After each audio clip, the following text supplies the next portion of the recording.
और सारस की कहानी। एक जंगल में एक दुष्ट और लालची भेदिया रहता था। एक दिन उसने एक हिरण का शिकार किया। शिकार के बाद पर वह अपने लालच पर नियंत्रण नहीं रख पाया और जल्दी जल्दी उसे खाने लगा। इस जल्दीबाजी में एक हड्डी उसके गले में अटक गई।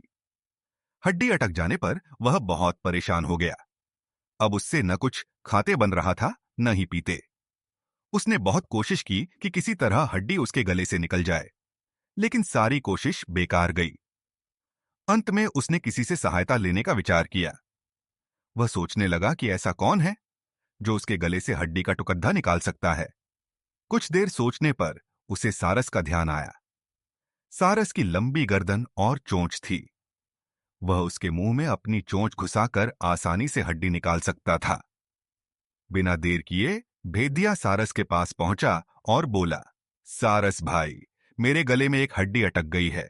क्या तुम अपनी चोंच से वो हड्डी निकाल दोगे?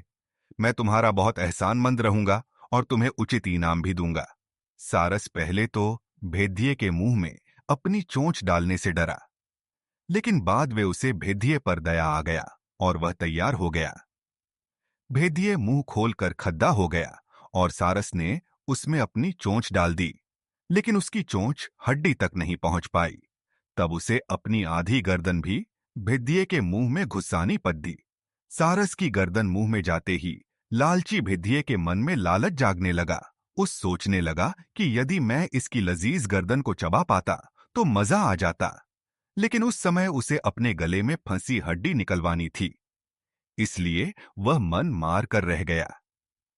कुछ ही देर में सारस ने उसके गले से हड्डी निकाल दी। हड्डी निकलते ही भेदिया जाने लगा।